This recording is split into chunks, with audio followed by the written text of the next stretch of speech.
Hello friends, welcome to Department of Plant Pathology KDSP Agriculture College Nasik. In previous lecture we have studied mango dieback, its causal organism and its management. In today's lecture we are going to study anthracnose of mango. Anthracnose of mango caused due to Coleotrichum gliosporides and its perfect stage is known as Glomerella cingulata. Now we will see the symptoms of this anthracnose of mango.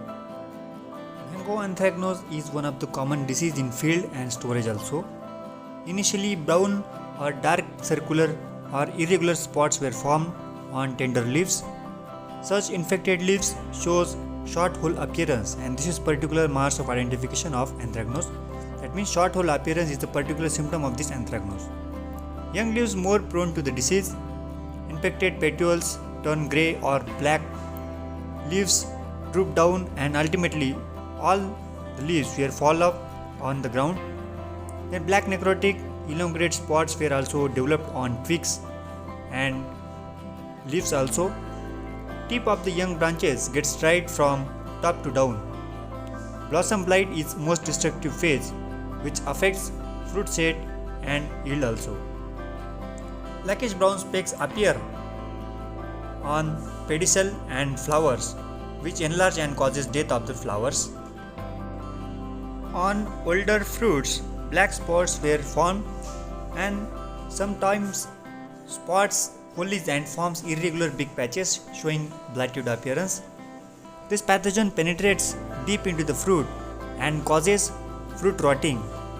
So this is one of the severe most destructive pathogen that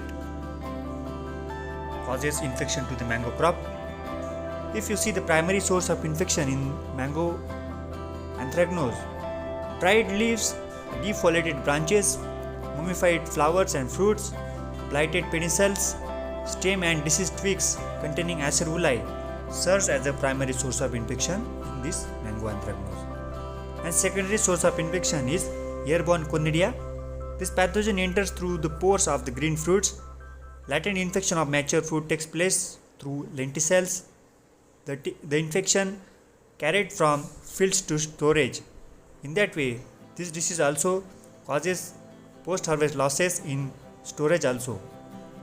So, this is all about symptomatology of this mango anthracnose. You can see symptoms of this mango anthracnose on fruits also.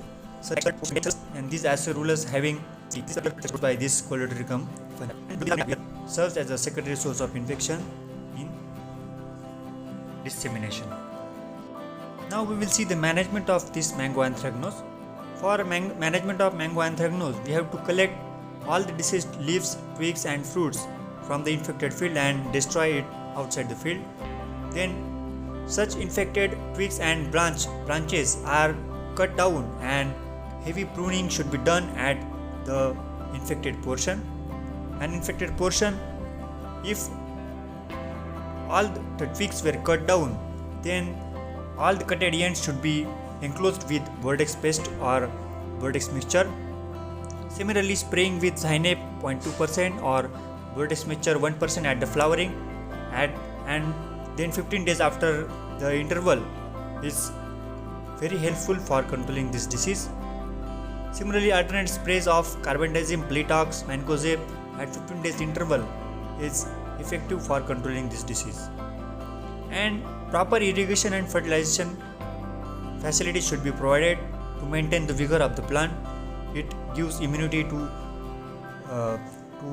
resist this disease in plants. And before storage, fruits should be treated with hot water at 50 to 55 degrees Celsius for 10 to 11 minutes. This will kill the mycelium which is present on fruit surface and inside the fruits. Similarly, it can be also dipped in thiabendazole in 1000 ppm solution for 5 minutes. So this treatment should be followed while storage of these mango fruits. That's all about management of mango anthracnose. Thanks for watching this video.